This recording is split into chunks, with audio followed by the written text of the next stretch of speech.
ጥርስንና ድድን በተፈጥሯዊ መንገድ ለመጠበቅ ጥርሶና ድዶ ጤናማ እንዲሆን ከፈለጉ ዛሬ የአዩርቬዳን ጥበብ ላካፍላችሁ እወዳለሁ። አዩርቬዳ ምንም አይነት ኬሚካል ሳይጠቀሙ ጥርስን፣ ድድንና አጠቃላይ የአፍ ውስጥን ጤንነት እንዴት መጠበቅ እንደሚቻል ያስተምራል። እንደ አዩርቬዳ ሁሉን አቀፍ የሕክምና ሳይንስ አተያይ ጥርሶች የአጥንት ውጤት ናቸው። የጥርስ መቦርቦርና የድድ መሸሽ በአጥንት ስርዓታችን ውስጥ የቫታ መዛባት ምልክት ናቸው። በተጨማሪም የጥርስ ችግር በአብዛኛው ከማዕድናት እጥረት ጋር የተያያዙ ናቸው።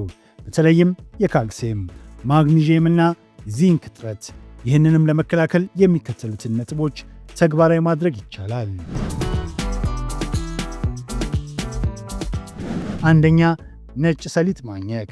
በየቀኑ ጠዋት አንድ እፍኝ በካልሲየም የበለጸገ ነጭ ሰሊጥ ያኝኩ።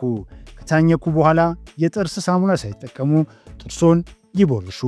ጥቅሙ የታኘከው ሰሊጥ ከጥርሶ ጋር በመፋተግ ጥርስን የማጽዳትና የማልበስ ፖሊሽንግ ሥራ ይሠራል። ሁለተኛ፣ የማዕድን እጥረት ምልክቶች።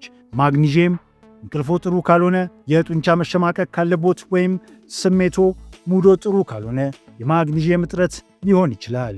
ዚንክ የበሽታ መከላከል አቅሞ ደካማ ከሆነ፣ ጥፍሮ በሚገባ የማያድግ ከሆነና የጥርስ ችግር ካለቦት ዚንክ ያስፈልጎታል ማለት ነው። ሶስተኛ፣ የድድ ማሳጅ። ይህ በጣም የሚገርም የአዩርቬዳ ምክር ነው። በየቀኑ ሞቅ ባለ የሰሊጥ ዘይት ድድን በማሸት እርሶን የበለጠ ጤናማና ቆንጆ ማድረግ ይችላሉ። አዘገጃጀት፣ በትንሹ የሞቀ ሰሊጥ ዘይት በአፍ የያዙ ከ1 እስከ 2 ደቂቃዎች ያህል ወደ ቀኝና ወደ ግራ እያሽከረከሩ ይጉመጥመጡ። ዘይቱን አይዋጡት። ማሳጅ ማድረግ ከ2 እስከ 3 ደቂቃ በኋላ ዘይቱን ይጥፉትና በጠቋሚ ጣቶ ድዶን በቀስታ አሹት። ይህ ዘዴ የድድን መሸሽ ይከላከላል፣ እንዲሁም ጥርስ እንዳይበሰብስና ለኢንፌክሽን እንዳይጋለጥ ይረዳል። አራተኛ፣ የጥርስ መቦረሻ ዱቄት። የተጠበሰ የለውዝ ቅርፊት ያለበትን ማንኛውንም የጥርስ ዱቄት መጠቀም በጣም ውጤታማ ነው። የተጠበሰ የለውዝ ቅርፊት ለጥርስና ለድድ ጤንነት እጅግ በጣም ጥሩ ነው። እነዚህ ምክሮች እንደሚረዱት ተስፋ አድርጋለሁ። በሚቀጥለው ቪዲዮ በፈገግታ እስክንገናኝ ድረስ በደንብ ይሳቁ፣ በደስታ ይኑሩ፣ ጤናውን ይጠብቁ።